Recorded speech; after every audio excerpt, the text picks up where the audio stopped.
Hello guys good morning to all of you और welcome back to my channel water math. चलिए start करते हैं trigonometry part 9।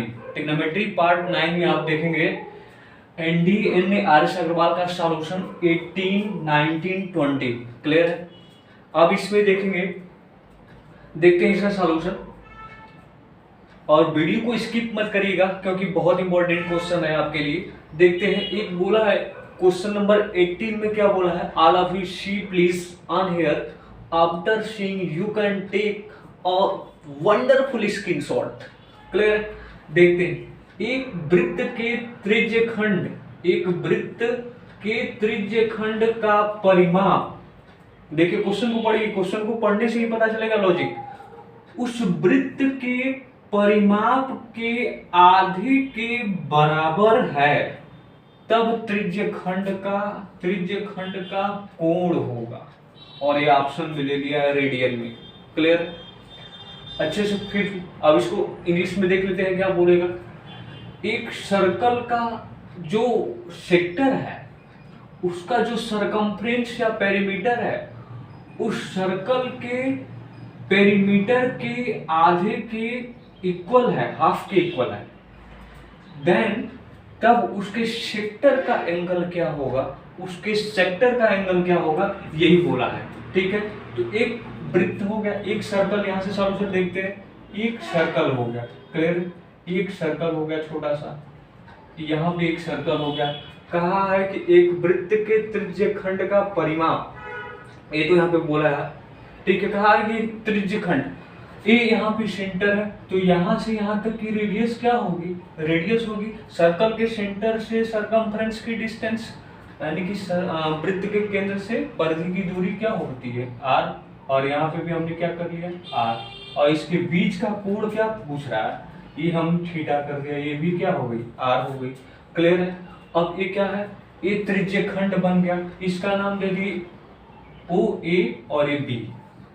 Clear है। तो त्रिज्यखंड क्या बन गया, सर्कल का त्रिज्यखंड या सेक्टर ओ ए बी। अब यहाँ पे क्वेश्चन क्या बोल रहा है, क्वेश्चन बोला कि त्रिज्यखंड का परिमाप। यहाँ पे हमने आर्क पता नहीं है, चाप नहीं पता है, तो हमने लेट कर लिया क्या, एक्स। क्या कर लिया, लेट एक्स कर लिया। ठीक है। अब इसके बाद क्या होगा, अब इसमें क्या होगा, अगर बोला है कि त्रिज्यखंड का परिमाप तो पहले आपको त्रिज्यखंड का परिमाप निकालना होगा। ठीक है, त्रिज्यखंड का परिमाप तो सरकमफ्रेंस ऑफ सेक्टर। ठीक है, सरकमफ्रेंस ऑफ सेक्टर मतलब त्रिज्यखंड क्या हो जाएगा, त्रिज्यखंड क्या निकल जाएगा, बोलिए। परिमाप होता है मतलब पूरा परिधि। ठीक है, तो अब इसमें परिमाप क्या हो जाएगा, ये तो इतना ही है ना। परिमाप का मतलब पूरा क्या होता है, एडिशन होता है। क्या होता है, एडिशन। जैसे आप ट्रायंगल का पढ़े होंगे तो ट्रायंगल का परिमाप क्या होगा, त्रिभुज का a प्लस बी प्लस सी। परिमाप में क्या, ये सबका एडिशन हो जाएगा, r प्लस r और प्लस x। यहाँ पे ये नहीं लिखेंगे कि सेक्टर ओ ए बी का परिमाप, अच्छे से लिखना नहीं है हमें, एग्जाम में पता हो गया कि ये परिमाप सेक्टर है तो इसका परिमाप निकाल लेते हैं। ठीक है, इसका सरकमफ्रेंस ऑफ सेक्टर ये 2r प्लस x हो गया। ये समझ में आ गया।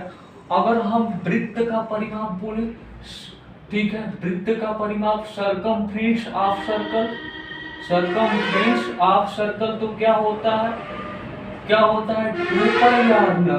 क्लियर है। या पेरीमीटर ऑफ सर्कल, दोनों एक ही है, 2 पाई आर। क्लियर है। यहां से अब क्या पूछा है क्वेश्चन में कि त्रिज्यखंड का परिमाप, क्या त्रिज्यखंड का परिमाप, यहाँ पे लिख लिए त्रिज्यखंड का परिमाप उस वृत्त के परिमाप के आधे के बराबर है। उस वृत्त का परिमाप हो गया, वृत्त का परिमाप क्या हो गया, 2 पाई आर। इस वृत्त के परिमाप के आधा हो गया, आधे की अब क्या हो गया, बराबर हो गया। अब बाजू लगाना चाहिए, एक बराबर इक्वल टू हो गया। क्लियर है। अब तो क्या पूछ रहा है, तब उसका त्रिज्यखंड पे एंगल जो होगा वो क्या बनेगा, ये वैल्यू। ठीक है, यहाँ से 2 से 2 कैंसिल आउट होगा। क्लियर है। अब यहाँ से वैल्यू निकालेंगे x की तो आर्क की वैल्यू निकल जाएगी, चाप की ना। यहाँ से x इक्वल टू निकालेंगे तो पाई आर इधर और पाई आर माइनस क्या हो जाएगा, 2r। क्या हो जाएगा, 2r। यहाँ तक क्लियर।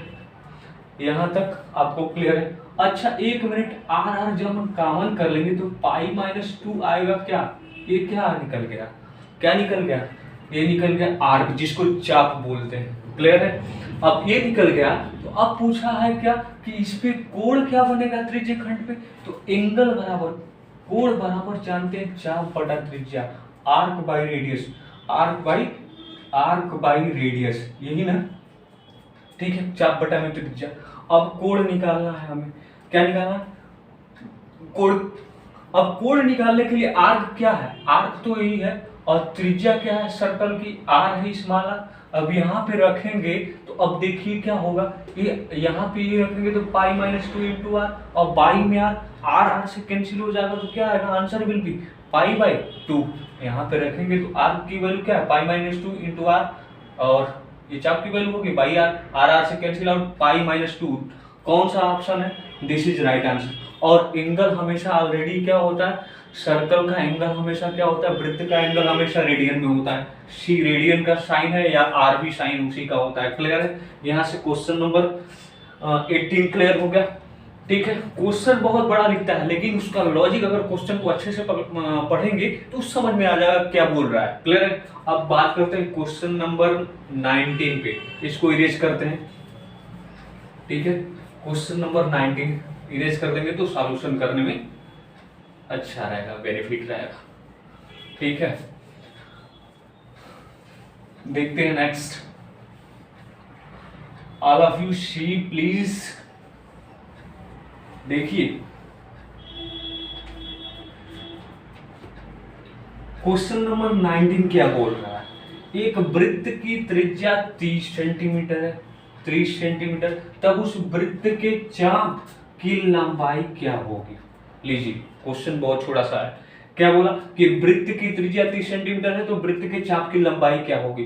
अब इसको अंग्रेजी में कैसे बोलेगा? एक सर्कल की रेडियस 30 सेंटीमीटर है तो उस सर्कल के आर्क की लेंथ क्या होगी, ये पूछा है। और एक 10 पाई सेंटीमीटर, एक 12 पाई सेंटीमीटर, 9 पाई सेंटीमीटर, ऐसे करके दिया ऑप्शन में। क्लियर है? तो चलिए देखते हैं, बात करते हैं। एक अगर सर्कल हो गया तो उसकी रेडियस क्या है? 30 सेंटीमीटर है। अच्छा आप सभी जानते हैं, you know angle equal to क्या होता है? आर्क बाई रेडियस, चाप बटा त्रिज्या, यही ना? ठीक है, क्लियर है? अब क्या दिया है? एक चाप की लंबाई पूछ रहा है। क्या पूछ रहा है? चाप की लंबाई पूछ रहा है। तो अब कैसे निकालेंगे? अब इसको कैसे निकालेंगे? ठीक है, क्वेश्चन हमने और अधूरा नहीं लिखा है, देख लेते हैं एक मिनट बुक में। क्वेश्चन हमने, ठीक है, क्वेश्चन नंबर 19 ही है ना? हाँ,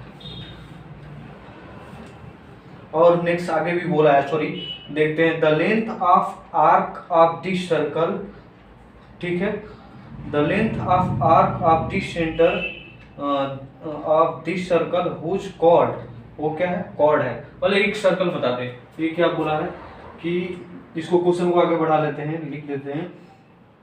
बोला है इसकी जीवा है, इसकी जीवा क्या दिया है? इसकी जीवा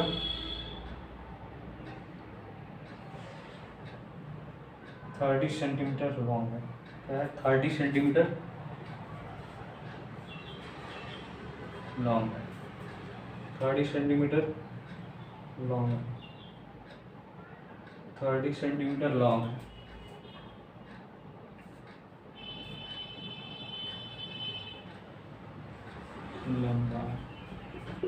लंबा है, ठीक है। तब एक क्या पूछा है? ठीक है, इसकी जीवा लिखा है। क्या लिखा है? जीवा, ठीक है। अब देखिए, देखते हैं। All of you see please, क्या है? इस सर्कल हो गया, क्या हो गया? ये सर्कल हो गया। अब इसमें क्या बोला है कि सर्कल का एक क्या होता है? रेडियस है। सर्कल का सेंटर क्या होता है? ये सर्कल का रेडियस, ये आर हो गया। अब इसमें क्या बोला है कि एक वृत्त की त्रिज्या 30 सेंटीमीटर है, ये क्या होगा? 30, ठीक है, ये भी 30। अब बोला है कि उस वृत्त के चाप की लंबाई क्या होगी? चाप की लंबाई यही पूछ रहा है। क्लियर है? आर्क की लंबाई। अच्छा एक मिनट, क्या दिया है?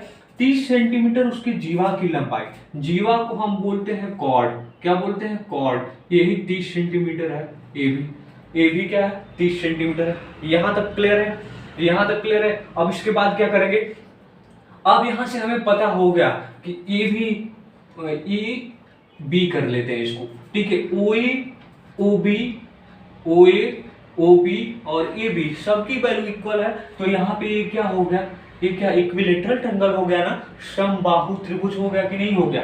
और समबाहु त्रिभुज में यहाँ पे क्या सभी एंगल क्या होते हैं 60 डिग्री का होता है, सभी एंगल क्या होता है 60 डिग्री का।